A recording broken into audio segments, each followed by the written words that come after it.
I visited Chandanagar a few months back, and there was once again a mysterious story, mysterious incident by this lady. Maybe a lot of you won't be knowing about her. She's Mamta Das, and she passed away on 2nd of November 2024. Now, how she is linked with Subhash Chandra Bose or query Subhash Chandra Bose, let's make it a query, let's make it a mystery. How is she linked, or whether is she really linked, or there is something more behind? So let's just walk through the slides. I'll try to manage within the stipulated time. So my presentation, Netaji in 1967. Well, he was there till 1985. Anuji will be telling us. I will be just sharing a short, portion of 1967. So the unknown link between Chandanagar, Netaji, and late Mamta Das. So these are a few images we are all familiar with, right? The plane crash, the news Japan declared Subhash Chandra Bose is dead on 22nd of August 1945, and then the mystery begins, right? A lot of sightings, a lot of writings, a lot of similar faces, a lot of controversies, a lot of fights, a lot of conspiracies to, just send the truth behind the grave. But as we say, সত্য কখনো ঢাকা থাকে না, so better late than never. ধীরে ধীরে সবে তো বেরিয়ে আসছে, আরো বেরিয়ে আসবে। যিনি আছেন তিনি যতদিন আছেন, আমাদের মতন আরো যতজন আছেন, একসঙ্গে আমরা থাকলে will just bring the dead back to life, because he was never dead, he was very much alive. So Bose didn't die in plane crash. Well, that's the statement for today. Bose never died in plane crash. There is no question, there cannot be any question regarding this, no matter whoever shouts out, whoever influential shouts out that no, he died in the plane crash. There was no plane crash, so there is no question of Bose dying in the plane crash. So that's the confirmed statement. Now the mystery of my portion of presentation. So I visited Chandanagar and this particular place, Pravartak Shangho. If you type Pravartak Shangho, Pravartak Ashram, Pravartak Shangho Mandir in Google, you will find out this place near the Ganges in Chandanagar. Pravartak Shangho Ashram. This was formed by one of the revolutionaries, late Motilal Rai. He played a very important role in the anti-partition movement, 1905. Motilal Rai, he later turned into a saint, just like Aurobindo Ghosh did, because in 1910 he basically provided a secret refuge to Aurobindo Ghosh when he was being searched for putting behind the bars. So this Pravartak was initially a magazine. Later on, he built this ashram, mandir. The primary motto for this Pravartak Shangho was to provide educational support, financial support, social support, cottage industries, but there was something behind. So just take a look at this pathway, খুব শ্রদ্ধেয় পুরনো pathway, আমি বলতে পারি রাজপথ, কারণ রাজার মতন হেঁটে গেছেন এখান থেকে শ্রদ্ধেয় কানাইলাল দত্ত, ঋষি অরবিন্দ ঘোষ, সুভাষচন্দ্র বোস, রাসবিহারী বোস, আরো কতজনের নাম বলবো। And this was the Boitok Khana, where the secret meetings used to be held. This was basically the Boitok Khana just before Rashbehari Bose's living Chandannagar in disguise. এখানেই মিটিংটি হয়, এখানেই কানাইলাল দত্তের সেই বন্দুকটিও আসে। বলে রাখা ভালো, এই বড় বড় রেভলিউশনারিজদের সেই arms and ammunition supply করতেন late Motilal Rai. So Motilal Rai was more a revolutionary than a saint, and it was in Chandanagar probably for the first time Swadeshi Mela was organized, and Subhash Chandra Bose was there in Swadeshi Mela. So this is late Motilal Rai. In 1920 he built this ashram. In 1939, after his wife passed away, he totally submitted himself to spirituality. These are the list of the different revolutionaries who have been attached to Pravartak Shangho Ashram. এখানে কানাইলাল দত্ত, সুভাষ চন্দ্র বোস, রাসবিহারী ঘোষ প্রমুখের নাম আছে। আজকে আমরা অতটাই যাচ্ছি না, পরে কখনো আমরা ডিসকাস করব। ওয়ান্স সেকেন্ড সেই Alipur bomb conspiracy case, Shri Aurobindo ঘোষের সেই জায়গাটা ছোট, এখন একটু এক্সপ্যান্ডেড হয়েছে। দেখিয়েছিলেন লেক মমতা দাস, ছোট্ট একটি ঘর, মানে সেই জেলখানার মতন, তার মধ্যে মশারি দিয়ে কিছু নিয়ে লুকিয়ে থাকতেন, এখন একটু বড় হয়েছে। তো সেই সাধনা, বেসিক্যালি রেভলিউশনারিজ তো সাধক ছিলেন, দেবার অল সাধকস। তো সেই ঘরগুলো আমরা দর্শন করে এসেছি। সো দিস দি প্রবর্তক সংঘ আশ্রম। এখানে ওনাদের লাইব্রেরিও আছে, যেখানে বেসিক্যালি আমরা বইপত্রগুলো আমি নিয়ে আসি, এখান থেকে আমি পড়েছি অনেক বইপত্র। আর দিস ইজ দি মন্দির। মন্দিরের দুটো ইম্পর্টেন্স আছে। এই মন্দিরের প্রাঙ্গণেই ওয়াজ অর্গানাইজড স্বদেশী মেলা ফর দ্য ফার্স্ট টাইম, এবং বলা হয় এই মন্দিরের ইনফ্লুয়েন্সেই কিন্তু রানী রাসমণি পরবর্তীকালে দক্ষিণেশ্বর মন্দির তৈরি করেন, কারণ this has got high similarity. জাদুটা বলা যায় গঙ্গাবক্ষে যখন উনি যাচ্ছিলেন এই মন্দিরটা দেখে উনি ইন্সপায়ার্ড হন, পরবর্তীকালে এরই রেপ্লিকা হিসেবে দক্ষিণেশ্বরের মায়ের মন্দির তৈরি হয়। আর এখানে কিন্তু কোনো দেবতার মূর্তি নেই, বেসিক্যালি মন্দির এটা ব্রহ্ম আছে। উপরে যে ছবিটা দেখছেন সেই ছবিটা basically was draw by Abanindranath Thakur. তো এর এক কাহিনী আছে, কয়েকশো বছর পুরনো, পরবর্তীকালে আলোচনা করব। এইবারে চলে আসি as per late Mamta Das. So I am speaking now on behalf of late Mamta Das. The last witness, according to her, Subhash Chandra Bose, in 1967.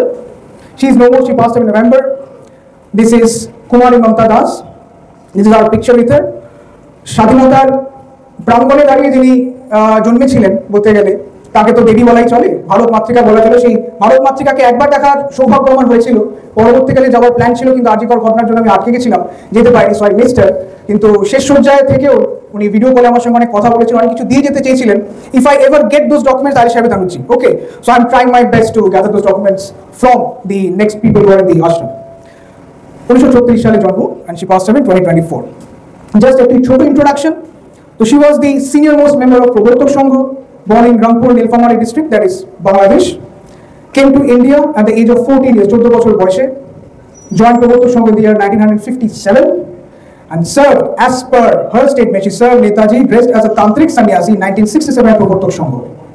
And she was the witness number 112, Justice Mukherjee Commission, appeared on the 27th of November 2003.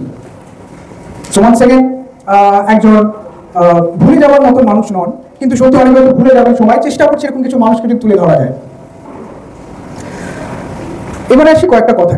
তাহলে এখানে একটু আগে বললাম she served Netaji who stayed for a few days in the disguise of a তান্ত্রিক সন্ন্যাসী, তাই তো? তাহলে সন্ন্যাসী সাধু হিসেবে তো অনেককে নেতাজি বলা হয়, পরবর্তীকালে দেখেছেন একজন বিখ্যাত সেই সৌমারি সাধু, যার কেসটা পরবর্তীকালে রিফিউটেড হয়ে যায়। There was someone called সাধু জ্যোতির্দেব শিবপুরকারণ, সেটাও পরবর্তীকালে রিফিউটেড হয়। আর যাকে আমরা অ্যাকচুয়ালি জানি সুভাষচন্দ্র বোস হিসেবেই যিনি পরবর্তীকালে বেঁচে ছিলেন, ভগবানজি ফৈজাবাদ গুমনামে বাবা, এবং এনার নাম ছিল সাধু আনন্দনাথজি। তো এখানে একটা কোয়েশ্চেন রেখেছি, তো মিস্ট্রি বলছি, তো কোয়েশ্চেনটা থাক, কে সুভাষচন্দ্র বোস? জানি আমরা Subhash Chandra Bose, for the timing ভুলে যাই কে সুভাষচন্দ্র বোস, এনাদের মধ্যে যে কেউ হতে পারে, পরবর্তীকালে আমরা ভাববো। So for the timing let's black out our minds, আমরা ভাবি যে we don't know who Subhash Chandra Bose from here, যে কেউ হতে পারে। So as per her narration, আমি রেকর্ডিংটা দেখাতে পারছি না, so I made few points. কিছু কিছু সময়ের কথা আমি তুলে ধরছি, গল্পটা আমি তুলে ধরছি। That was in April 1967। বলা হয় নবদ্বীপে একজন জাঁদরের সাধুর আগমন ঘটেছিল, রীতিমতো জাঁদরের সাধু, কারণ চেহারায় সাধু নয়, চেহারায় আমাদের একটা জ্যোতি, একজন সেই তখনকার দিনের বলে না সেই দুধে আলতা গায়ের রং এবং সুপুরুষ সৌম্যকান্তি, কিন্তু একটা তেজস্বী একজন সন্ন্যাসী আবির্ভাব ঘটে এবং তার দর্শন করেন প্রবর্তক সংঘ আশ্রমের পাশেই যার বাড়ি ছিল, মিস্টার পুরেন্দ্রনাথ সোম।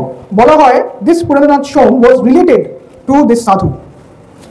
তো উনি তীর্থযাত্রা করতেন, তো he happen to come across this sadhu Nabadwip, অনেক দূরে বসেছিলেন, and the sadhu called him from behind and said, প্রবর্তক কেমন আছে, তোমরা সবাই কেমন আছো? And at that time basically Motilal Roy had already passed away, so his now the reins are in the hand of Arun Chandra Dutta. Arun Chandra দত্তকে related to Kanailal Dutta, one second revolutionary, এবং একসময় ফুড মিনিস্টার ছিলেন, চন্দ্রনগরে উনি থাকতেন। তো পুরেন্দ্রনাথ সোম he was a bit surprised যে এতজনের মধ্যে থেকে how did that sadhu recognize him, call him and ask him about this প্রবর্তক সংঘ। So he came back and he informed Mr. অরুণ চন্দ্র দত্ত। কবে? 11 এপ্রিল 1967 সালে। তো এখানে দুটো চরিত্র, পুরেন্দ্রনাথ সোম এবং মিস্টার অরুণ চন্দ্র দত্ত। তো অরুণ চন্দ্র দত্ত একটু সারপ্রাইজ হলেন যে একজন সাধু সে এত জায়গায় যে হঠাৎ প্রবর্তক সংঘের ব্যাপারে জিজ্ঞেস করছে কেন, বিশেষত বলছে অরুণের খবর কি, তোমার ওখানে বাকিরা সবাই কেমন আছে, তোমাদের কাজকর্ম কেমন চলছে, হঠাৎ এতটা উনি স্পেসিফিক্যালি কেন বললেন? সে শোনার পর অরুণ Chandra Dutta was quite surprise. অনেক সাধু উনি দর্শন করেছেন, কিন্তু somehow something clicked his mind. তো উনি কি করলেন, একটা চিঠি লিখলেন, সেইটা আমি একটু পড়ে শোনাচ্ছি। উনি বলছেন, বন্ধু মুখাত আপনার সঙ্গে আলাপ কথা শুনে ও আপনি চন্দননগরে আমাদের ও সঙ্গগুরুর কথা যে কোন সূত্রে হোক জানেন, ইহা অবগত হয়ে কেন জানি না অন্তরে একটা অজানা আনন্দ প্রীতি অনুভব করলাম। অন্তরের সেই অজ্ঞাত আকর্ষণেই আপনি কে তা না জানলেও আপনাকে দেখতেও আমাদের এখানে পেতে ইচ্ছে করছে। সো আপনাকে তাই আমন্ত্রণ জানাচ্ছি গরম পরম পূজনীয় সঙ্গগুরু স্মৃতি মন্দির ও অন্যান্য সঙ্গ প্রতিষ্ঠান দেখারও ওই আমন্ত্রণ। আশা করি সাদর আমন্ত্রণ আপনি অন্তর দিয়ে গ্রহণ করবেন ও অনুকূল সাড়া দেবেন। জয় হিন্দ। এই প্রথম উনি কোনো সাধুকে চিঠি লিখলেন। এবারে আসি 13 এপ্রিল 1967। এই 11 এপ্রিল থেকে 13 এপ্রিলের মধ্যে Arun Chandra Dutta basically received a reply from this sadhu, এবং ঠিক করলেন যে না, আর তো থাকা যাচ্ছে না, এবারে দেখা করতে যেতেই হয়। সঙ্গে গেলেন পুরেন্দ্রনাথ সোম, সঙ্গে গেলেন হিমাংশু কুমার দে। হিমাংশু কুমার দে ছিলেন আমাদের মমতাদির মামাতো ভাই, এবং আনন্দনাথজি হচ্ছে সেই সাধুর নাম, তো আমি ইন্ট্রোডিউস করলাম। কোন চিঠিটা পেয়ে উনি এত উদ্বেলিত হলেন? Why was he so much interested in meeting this সাধু? এত সাধু থাকা সত্ত্বেও সাধুজি লিখেছিলেন, whoever loves God in all and whose soul is founded upon the divine oneness, however he lives and acts in God, বাবা অরুণ, যোগ একবার হলে ছিন্ন হয় না। তোমার প্রীতি ও ভালোবাসার অর্ঘ্য গ্রহণ করলো আমার ফুরিয়ে যাওয়ার জীবনের মাহেশ্বরী কৃপালব্ধ অন্তর দিয়ে। চলাফেরা করার মতো দৈহিক সামর্থ্য নেই, জয়যাত্রার পুরাধা তোমরা দেবীর বোধন থামিও না। This was basically the statement which struck him. তোমরা দেবীর বোধন থামিও না, আমি তোমাদের কাছেই আছি, জীবিত বা মৃত থাকবো, আশীর্বাদ নিও, আনন্দ নাও। সো বেসিক্যালি দিস স্টেটমেন্ট, তোমরা দেবীর বোধন থামিও না, that sent him some sort of a message, and he was now ready, willing to just meet him as early as possible. যাত্রা করলেন 13 এপ্রিল। দেখাও হলো আনন্দনাথজির সঙ্গে। কোথায় দেখা হলো? নবদ্বীপের আগমেশ্বরী পাড়া, এখন সেই পাড়াটা হয়তো আছে কিনা আমি বলতে পারবো না, আমি যাইনি। আগমেশ্বরী পাড়ায় সেখানে আনন্দময়ী ঘোষ নামে একজন মহিলা ছিলেন, তিনি ও তার মেয়ে থাকতেন, তাদের ওখানে সাধুজি উঠেছিলেন, সেখানে ওনার সঙ্গে দেখা হয়। তো অ্যাজ পার মমতা দি উনি বলছেন যে when Arunchandra Dutta came to meet আনন্দনাথজির প্রথম ঢুকতে দেওয়া হয়নি। বাচ্চা মেয়েটি বলেছিলেন উনি কারোর সঙ্গে দেখা করেন না। তো চিঠিটা উনি দিয়েছিলেন, চিঠিটা দেখার পরে বাড়ি বেরিয়ে আসেন, এবং সেই সময় মমতাদি বলছেন যে আনন্দনাথজি মানে সাধুজি এবং Arunchandra Dutta hugged each other, এবং সেই জড়িয়ে ধরাটার মধ্যে একটা আবেগ ছিল, একটা ভালোবাসা ছিল, যেন হারিয়ে যাওয়া কোনো কিছুকে ফিরে পাওয়ার একটা আনন্দ, সেই একটা আনন্দ ছিল। তারপরে তারা ঘরের মধ্যে চলে গিয়ে কিছু কথা বলেন, they said something between themselves that was not disclosed to মমতাদি। সেটা কি কথোপকথন ছিল সেগুলো আমরা জানি না, সেগুলো নিয়ে কোথাও কখনো উনি কিছু লেখেন উনি, he has never written anything about that, কিন্তু কিছু কথা হয়েছিল। অ্যান্ড ওনার পরবর্তীকালে যে ম্যাগাজিনটা উনি পাবলিশ করেছিলেন, যেখান থেকে আমরা এগুলো পাই, he said that he sent some sort of a secret message and he was asked not to divulge it to anyone at least for the next 6 months, 6 মাস সেটা কিন্তু মুখ বন্ধ করে থাকতে হবে।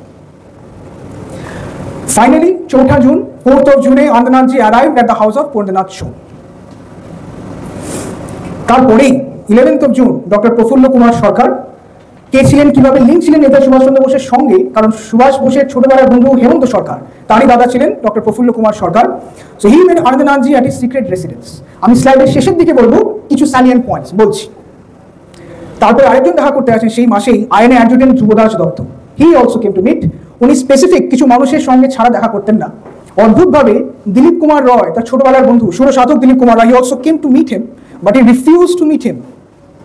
That was once again a mystery. Keno? So Dilip Kumar Roy basically expressed his doubt.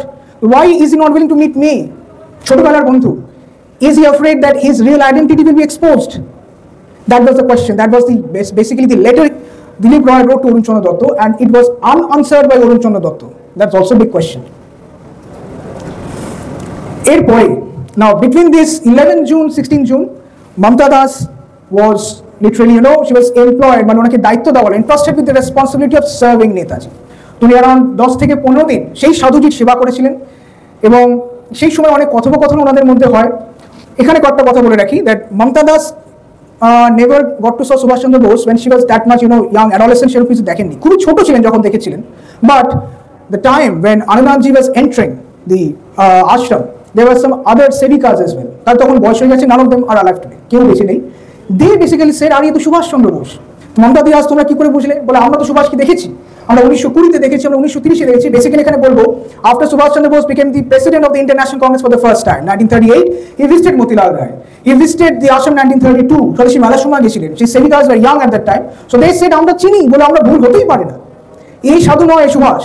So that was once again a quote unquote by Mamta Das, but আমরা verify করতে পারিনি because none of them were alive. Now 16 June একটা মজাদার ঘটনা। কি ঘটনা? The 2 young boys came from Calcutta. They came to meet this sadhu with a spiritual message from late Shamacharan Lahiri. Shamacharan Lahiri, yogi guru, and he was far before the time of Netaji Subhash Chandra Bose. But দুজন ছেলে এলো কম বয়সী, বললো যে আমরা ওনার থেকে message, Lahiri বাবার আমরা কিছু সন্দেশ নিয়ে এসেছি ওনার সঙ্গে দেখা করার। So that was question mark. Spiritual message from a spiritual guru has left long back, সে আবার একটা decoded message পাঠাচ্ছে। তো basically what's the mystery behind this? আসছি। Now 17th of June, Anandanathji left the ashram. অনেক ভিড়ভাট্টা হয়ে যাচ্ছিল, কিছু কমোশনস create হচ্ছিল, ইনি কে, এত লোকজন দেখা করতে আসছে কেন? So he finally decided to leave it. কাছাকাছি একটা জায়গা গেলেন, তো হোল্ড দ্য ডাঙ্গা টু রিপেনশিল। রিপেনশিল was related to Arunchandra Dutta, so he could find once again a secret go for him. আবার সেইখানেও 17 people now came from Calcutta to meet Anandanathji with another message from late Shamacharan Lahiri. প্রথম যে মেসেজটা নিয়ে এসেছিলেন Arunchandra Dutta delivered the message to Netaji, I mean so called Netaji, this sadhu যাই বলি, and he sent back a message immediately that their purpose I have solved already, there is no need for me to meet them. আবার এলেন on 17th of June, now 17 people once in another message. কি মেসেজটা ছিল একটু দেখি। quote unquote Lahiri Baba's message received on 16/7/1967 at 10:45 AM. Tell him I am an ordinary man, I am not concerned with politics. Ask him to take over charge as he feels necessary. I am no more. He is all. Only for truth I have come. Thakur is all. Please hand over the message to him. Basically, please hand over the message to him. অদ্ভুত message, Lahiri বাবার message, decoded message, ইংরেজিতে message, যে মানুষটার তখন কোনো অস্তিত্ব নেই। So that was mystery. Finally 19th of June, তার মাঝখানে 17th to 19th he met this people, দেখা হয়েছিলেন। এবং কিছু কিছু পুলিশ অফিসার, কিছু কিছু উচ্চ পদস্থ মানুষজন আসতেন, দেখা করতেন, নির্দিষ্ট কিছু লোকের সঙ্গে দেখা করতেন, আর করতেন না।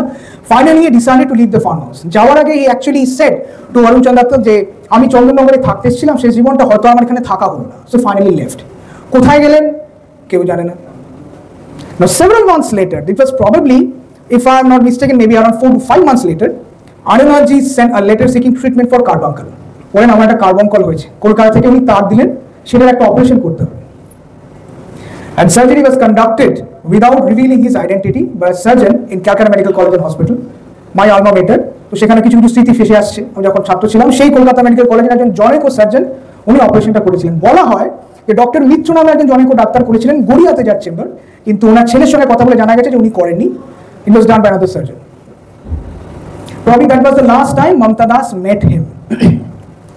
No further trace of Anandji hence.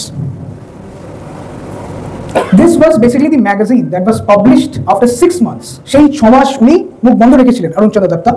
তো নবসংঘ শারদীয়ার যে সংকলনটা ছিল, the incident was published in this magazine, এবং উনি deliberately addressed this sadhu as Netaji। কিন্তু ওনার যদি লেখাটা পড়া যায়, দেখা যাবে যে রেফারেন্স উনি দিয়েছেন দ্যাট হুবহু মিলে যাচ্ছে with Netaji. So Netaji was Netaji as according to him, which the name he used for this sadhu Anandji. এইবারে প্রশ্নটা আছে, so was Anandji really Netaji Subhash Chandra Bose? সময়টা একটু খেয়াল রাখি, কোন সময় ছিল? 1967। গুন্ডামি বাবার সময়টাও আমাদের খেয়াল আছে, আমাদের শাহনওয়াজ কমিশনের সময়টাও খেয়াল আছে, খোসলা কমিশনের সময়টাও খেয়াল আছে, শলমারির সাধুর সময়টাও খেয়াল আছে, খেয়াল আছে তাশকেন্তে সেই মিস্টিরিয়াস মানুষকে দেখার সময়টাও, যার পরে এক আনওয়ান্টেড ইনসিডেন্ট হয়, Lal Bahadurji passed away. He passed away or he was killed? Big question. Question হয়তো নয়, কিন্তু তবুও কোয়েশ্চেন হিসেবেই রাখছি।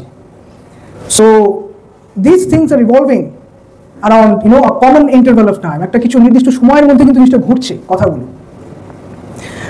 তাহলে কিছু evidence in favour of the statement হতে পারে, আমি বলছি না উনি ছিলেন, ওনার বিশ্বাসে উনি ছিলেন।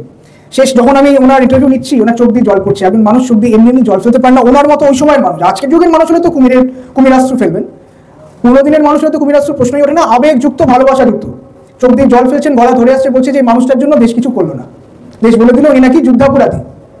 বড় বড় নেতারা সব ওনাকে নিয়ে বক্তৃতা দিচ্ছে, কিন্তু কাজের কাজ কেউ করছে না, কাজের কাজ করতে গেলে সবাই গর্তে ঢুকে যাচ্ছে। This was the term that she used.